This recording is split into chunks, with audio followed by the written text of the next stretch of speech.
with a lot less fanfare than his friend and uh, fellow NBA Hall of Famer Michael Jordan received 3 days ago. Charles Barkley turns 50 today. How time flies.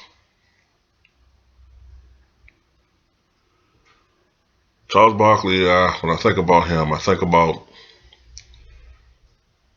a very illustrious career, a very controversial career, particularly during his stint with the Sixers from 1984 to 1992. He was, Charles was the man. I mean, historically, I have Karl Malone ahead of Charles Barkley, but that's only because of the fact that Charles Barkley he did not have the longevity of Karl Malone. And the one thing that pushes, in my opinion, Barkley closer to Malone historically, even though Malone has so many uh, records as far as power forwards, as far as scoring and cumulative totals, and he's the greatest power forward of all time, not named Tim Duncan, as far as I'm concerned, as far as Karl Malone. But when it came to skill set, peaks, and as far as showing up during the clutch moments, you want to use that term, Karl Malone couldn't hold Charles Barkley's jock strap, in my opinion, when it comes to that.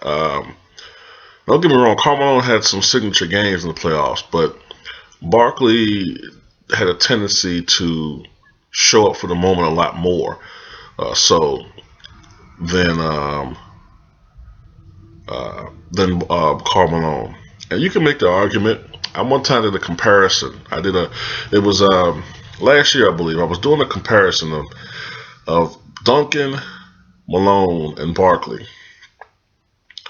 and I pretty much came up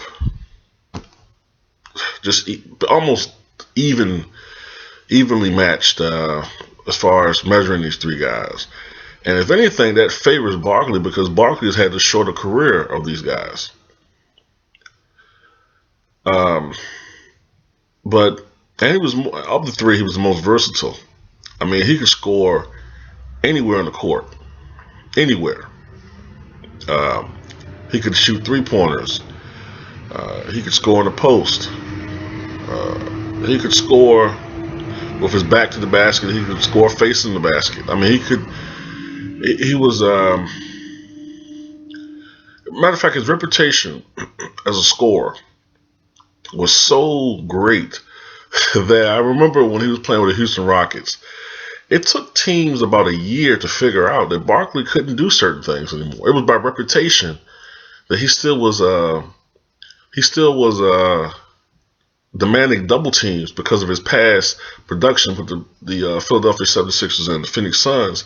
It took about a year for teams to realize that, Barkley can't do certain things anymore. And that's when the double teams weren't working anymore. And I remember guys like, some of you guys might remember those teams with Barkley, Elijah and Drexler. I remember the guys like Matt Maloney and Brent Price. Those guys were killing teams because Barkley was getting double teams. But teams adjusted to that, and that team wasn't the same anymore when Barkley wasn't getting all those double teams. But anyway, this guy was incredible. He was listed as 6'6". He was really like 6'4" and 3/4 or something like that, or 6'4" and a half. When he played, he fluctuated between 252 pounds and 284 pounds. He was about 284 when he first came to the league. Moses Malone got him to take his physical conditioning more seriously. He got down to about 260. The lowest I remember seeing him as far as body weight was about 252 when he was with the Phoenix Suns. By the time he played with the Houston Rockets, he had put on a little bit of weight. Was not as he had had a lot more injury issues, especially with his back. But still, this guy was an amazing player.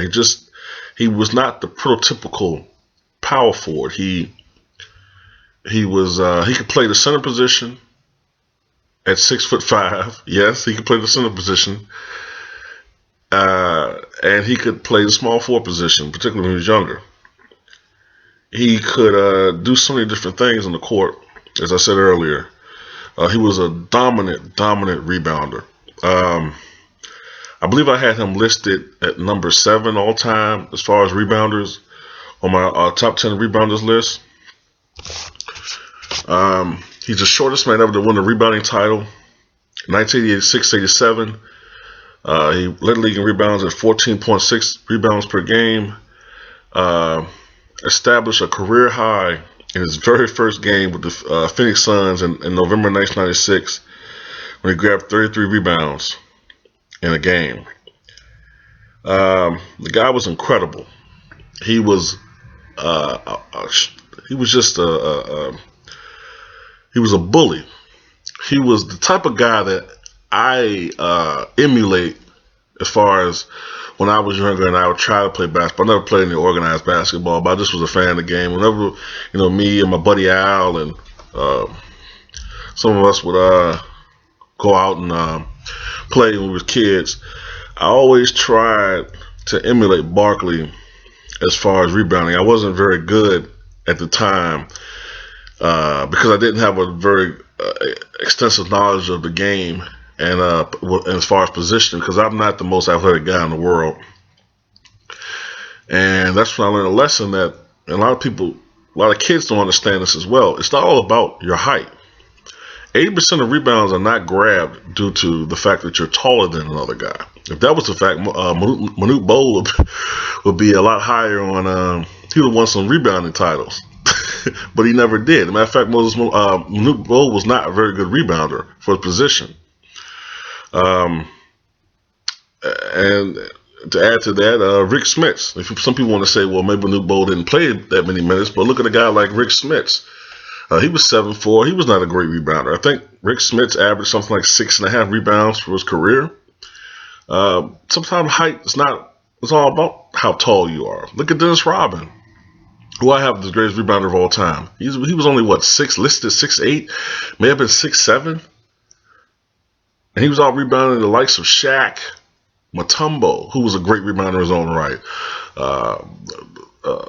And then another guy, Jason Williams, played with the Nets and Philadelphia Sixers along with Barkley. He wasn't the greatest. He wasn't the tallest guy. I think he was like 6'9", 240, 250. So it's not all about how tall you are. It's about your intelligence, positioning, and having a feel for the ball. And that's what Barkley had. And the man had a lot of panache. He was media savvy. He was the most entertaining guy. And he always said what he thought. And he never sugarcoated anything. And I always thought that there was a similarity between Barkley and Muhammad Ali to a certain extent. They both said what they felt. And I remember Michael Jordan once said something to the fact that he appreciated Charles because Charles could say what he was thinking, talking about Jordan, but he couldn't say because Jordan would be more of a lightning rod for criticisms. And also, Jordan was a type of guy where he had a lot of different things at stake, and he had to be more of a politician than Charles. But a lot of the younger guys, Charles is the funny, affable, fat, maybe not as fat as he used to be now, guy on TNT. But this guy, I tell you, when he was younger, I really do sometimes wish that there was some way that we could just get some of these guys, man, like to just get these guys back to 28, 29 years old and just play 1 year. And the way the league is now, wow. But anyway, just want to make a quick video talking about Charles Barkley. Happy 50th birthday, man. And I hope you have a lot more in the future. Peace.